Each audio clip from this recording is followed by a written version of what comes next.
All right, Pastor Matt here, and we are reading through The Mortification of Sin by John Owen. We are in chapter 12. This is part 2 of chapter 12.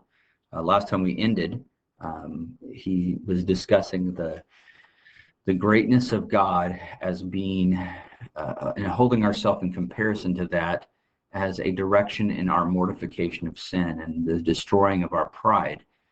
His first point, I'm going to scroll back here. For those who are watching the video, you can see this. Think about the greatness of God and who you are by comparison. The second, then, think about how unfamiliar you are with him. And he basically goes into a discussion of how little we know of him, even, thinking of Moses, but even though we have Christ and we've seen who Christ is, that revelation of God through the face of Jesus Christ, it's still such a small part of all of the glory of God, right? And he hones in on 1 Corinthians 13 about all the things that Paul the Apostle talks about our knowledge of him and how it's like looking through a mirror darkly. All right, so I'm going to pick up at the end of that thought, and I read this paragraph last time, but I'll start with this one. It says the apostle tells us that we do not know what we will be like. We are even less able to conceive what God is or what we will find him to be. If we consider God who is yet to be known, or we consider the way through which we might know him, then the following will become apparent. So he has a number one. So these are the things that are going to become apparent if we consider God who is yet to be known, or we consider the way through which we might know him. If we think about those things, this becomes apparent. One, we know so little of God because it is God we are trying to know. That is, God has told us repeatedly that we cannot know him. What else could he mean when he calls himself invisible, incomprehensible, and the like? We do not and cannot know him as he is. We know more about what he is not than what he is. So when he describes himself as immortal and infinite, we know only that he is not mortal, finite, and limited as we are. That's a great thought. To say we know that he's infinite, this means we know that he's not finite, right? That's brilliant. This is the reason for that glorious description of him as one, quote, who alone has immortality, dwelling in the light which no man can approach, whom no man has seen nor can see. His light is the kind no creature can approach. He is not seen because we cannot bear the sight of him, not because he cannot be seen. The light of God, in whom there is no darkness, forbids all access to him by any creature whatever. If we cannot look directly into the bright sun, we are certainly too weak to bear the beams of God's infinite brightness. When we consider his glory, as was said, the wise man calls himself, quote, a cow without the understanding of a man. That is, he knew nothing to compare to God. And so he seemed to have lost all his understanding when he began to consider God's work and his ways. Now he's going to go a little bit deeper into this thought. Let us get down to some specifics in this matter, he says, okay? And he's got a 1 and a 2 here as we get down to the specifics of this. So number one, as far as the being of God, we are so far from a knowledge of it, from being able to instruct each other by words and descriptions of it, that if we were to frame any conceptions about it in our mind, we would make an idol for ourselves. We would worship a God of our own making and not the God that made us.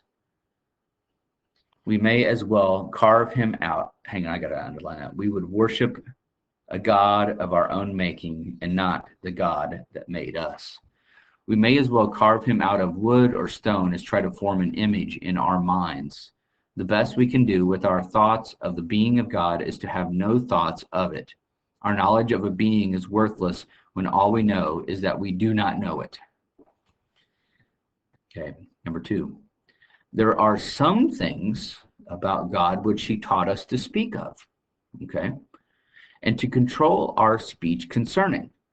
But when we have done so, we do not see these things themselves nor know them. All we can do is believe and admire. We are taught and we profess that God is infinite. omnipotent, and eternal.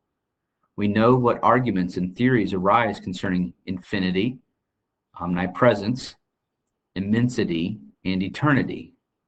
We have words and ideas about these things, but what exactly do we know or comprehend of them? Can the mind of man do anything other than be swallowed up by such a black hole? How can it conceive of what it cannot express? Our understanding is beast-like when we contemplate such things. We are trying to understand as if we were not beast-like.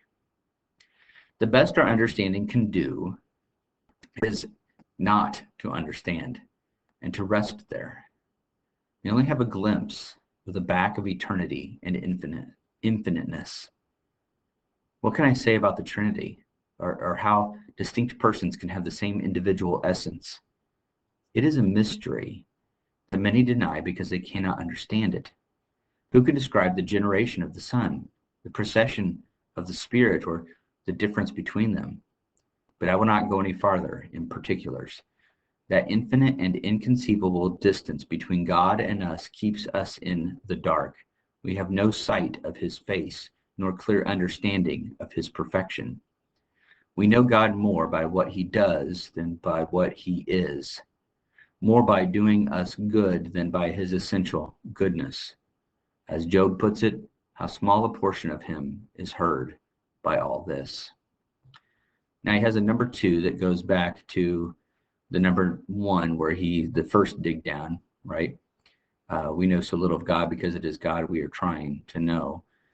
The second one then is we know little of God because it is by faith alone that we know him in this life.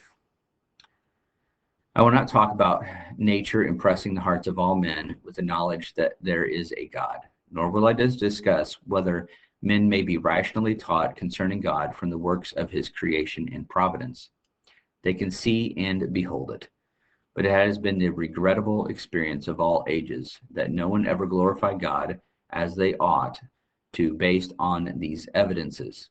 Despite all their knowledge of God, they were, quote, without God in the world. The primary and perhaps the only acquaintance we have with God and his revelation comes by faith.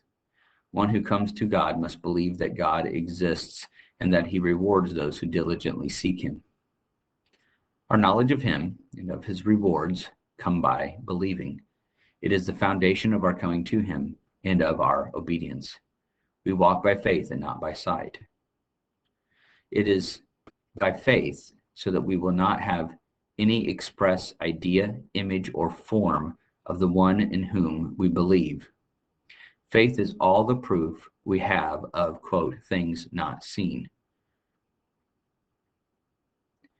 Based on the nature of it, and from all its related concerns, what little we know of God is by faith alone.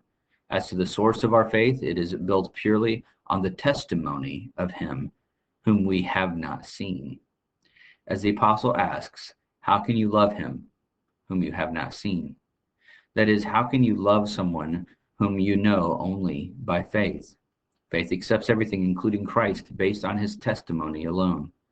As to its nature, faith is a result of an assent based on testimony, not the result of evidence based on a demonstration of some kind. And the object of this faith is beyond us. For this reason, our faith, as observed before, is called seeing through a glass darkly. Everything we know in this way is dark and obscure, and all that we know of God, we know in this way. I'm going to pause there for the end of part 2 of chapter 12. I'll finish the rest of chapter 12 next time. Just a couple pages left here. And we'll pick that up next time. Okay, thank you for listening. I ask you to consider subscribing. Feel free to send questions my way. If you have questions about this book or about any of the things discussed in this book, I'd be more than happy to try to answer those things. Thank you for following along as I listen.